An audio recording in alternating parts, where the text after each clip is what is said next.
राज्य मंत्रिमंडळाची बैठक संपन्न। बैठकीमध्ये 10 मोठ्या निर्णयांवर शिक्कामोर्तब। शेत जमिनीच्या कौटुंबिक वाटणी पत्राच्या दस्ताला लागणारी फी माफ करण्याचा सरकारचा महत्त्वाचा निर्णय। पुण्यासह रायगड रत्नागिरीला हवामान विभागाकडून रेड अलर्ट। तर पुढील 4 ते 5 दिवस सातारा, कोल्हापूर आणि सांगलीमध्ये जोरदार पावसाची शक्यता। मान्सूनपूर्व पावसामुळे राज्यात 37,000 हेक्टरवरील पिकांचं नुकसान। एनडीआरएफच्या निकषानुसार मदत केली जाणार। कॅबिनेटच्या बैठकीनंतर मदत आणि पुनर्वसन मंत्री मकरंद पाटलांचं वक्तव्य। ॲक्वा लाईनचं काम करणाऱ्या तुर्किश कंपनीला काढून टाका, आमदार आदित्य ठाकरेंची मागणी। तर काल झालेल्या पावसामुळे वरळी मेट्रो स्थानकामध्ये पाणीच पाणी।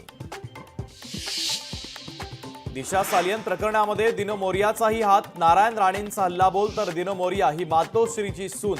नितेश राणेंची ठाकरेंवर घणाघाती टीका।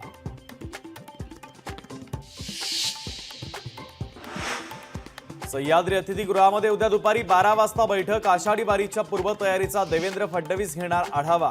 तर 10 मानाच्या पालख्यांचे प्रतिनिधी बैठकीला उपस्थित राहणार।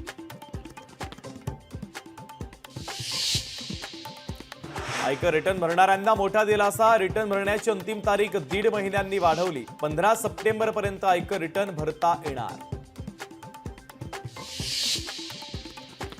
महिला आयोगाच्या अध्यक्षा रुपाली चाकणकरांच्या विरोधात महिला आयोगामध्येच तक्रार। रुपाली चाकणकर यांच्यापासून जीवाला धोका। संगीता भालेरावांची फेसबुक पोस्ट।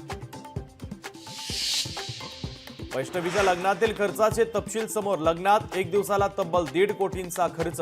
वैष्णवी अगवणे प्रकरणावरून संपूर्ण समाजानंच आत्मपरीक्षण करण्याची वेळ।